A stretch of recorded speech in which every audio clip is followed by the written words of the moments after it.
We're back with more weekend soccer picks. This week there's just one video. We'll focus on the MLS. We have international break in the main leagues, and I am still in England and off to the Wembley game between England and Albania soon. So we will just cover some MLS games for this weekend. It's international break, so there will be some players missing for some of these teams. Be sure to check out that MLS website for all the international call-ups. They have a good list there before you make any of these bets. We'll cover some players who are away in the games that we talk about in this video. Let's get into 5 different games, 2 parlays. Give the video a like, subscribe to the channel if you want more MLS and other picks in other leagues as well. Let's go. On Saturday, we have a bunch of games. All the games will be on Saturday and Sunday. Let's do 2 games for the parlay on Saturday, starting with Orlando and DC. Orlando's usually stingy defense from years past. It's no more this season. The 10 goals they've conceded is the most in the league, along with Toronto.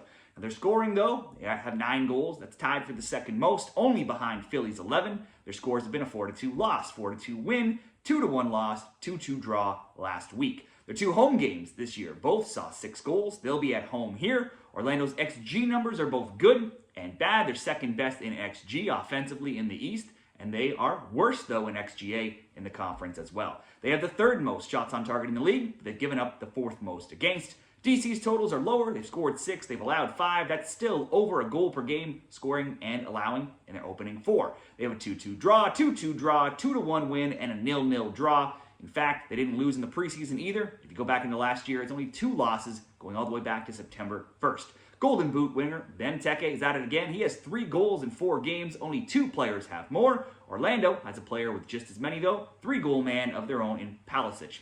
Neither have tons of missing players to the international break, but they do have some defensive absentees. Defenders Patolta and Rawls for DC. Defender Brecalo. Keeper Gillespie for Orlando. Last year, Orlando won 3-2 and 5-0. The both teams' scores hit in 5 of the last 6 meetings between them, and that's what we'll bet on here. Both teams to score, Orlando and DC. And we'll pair up one simple result here, New York Red Bulls and Toronto FC. The Red Bulls should win this game, and parlaying them to win, -170, certainly a solid choice for better odds. They are missing, though, their keeper, Coronel, defender, Valencia, and a bunch of young players as well. TFC are out Flores, Osorio, and Spicer.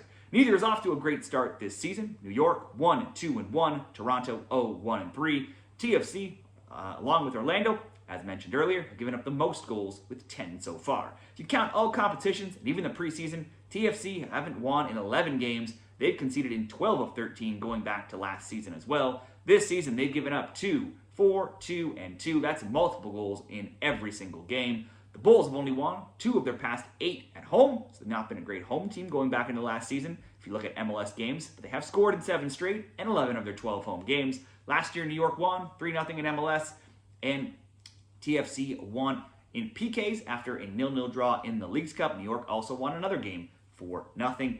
New York should win. New York should certainly score. We'll go New York to score, Orlando, DC, both teams to score. That's -114 odds in that parlay. Let's move over into Sunday for 3 more games. Vancouver and Chicago. 2 of the more exciting teams to start the year meet here. Unfortunately, we're going to be out some key players for both, mostly for Vancouver. Golden and Becky were injured last week. This week, we also have Ahmed, Kubat, Vite, and White all being called up for Vancouver to their national teams. The Caps are the only team to win all 4 games, though, but they could be in tough to keep that going with so many missing players. They've scored 9, and they've only given up 2. The defense has been airtight, not only in giving up goals, but also even shots. They've only given up 6 shots on target so far. That's the least overall. They'll have to slow down and fire a team that has scored 9 goals, but they've also given up 8. They're out their string puller, Gutierrez, in the middle of the park. Last time he missed out, they still drew 2-2.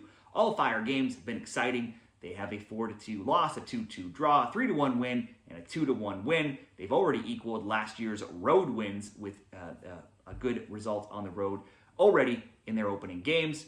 So that road issue is not a huge problem for them. Glasgow is away with Guyana. Fire games have seen the second highest goals per game, 4.3, only behind Orlando. They still, though, have Bamba and Kuipers. Kuipers is second in the league, scoring 4 goals.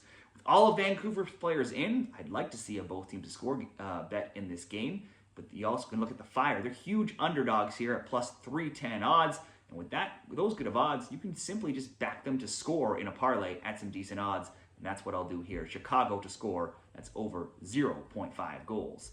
Next up, Colorado and Portland. The Rapids yet to lose, 2-2-0. Portland just 1-1-2 and outscored 7-3. Colorado has scored 6 goals in their past 3 games. And the 2 games where they didn't score, if we look at all competitions in the Champions Cup, those games were on the road. They'll be at home here.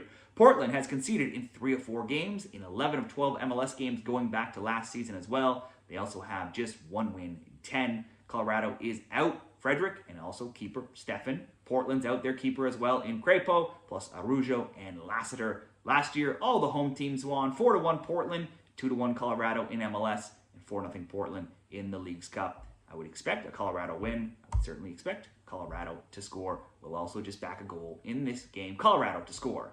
And finally, it's Sunday night soccer with newcomers San Diego involved. Austin is the team they will travel to. Austin are 7th in the conference, with scoring 2, only allowing 2 as well. San Diego, 2nd in the conference as the expansion team. They've still yet to lose. They're 2-2-0, scoring 6, also only allowing 2. Both are among the leaders in shots on target against, Austin being 2nd, San Diego 9th. Austin owns the lowest XGA in the league at 2.6. San Diego isn't far behind at 3.9. Austin is out Farkalun, Svatic, Uzuni, and Vasanen. San Diego's out Godoy and McNair. I would love to see a Sunday night soccer high-scoring game, but these 2 defensive teams might just keep it closer, whether you're going under 2.5, 3.5, or in this parlay, you can even go under 4.5. It's what I will do just in case we do see some sort of a 2-1 game or a 2-2. I still would lean to a tighter game. We'll go Austin, San Diego, under 4.5. Colorado to score. Chicago to score, coming in at minus 118 odds. Those will be the 2 different parlays, covering 5 different games for MLS Week 5. Let me know what you like for this weekend down there in the comments, and best of luck this weekend.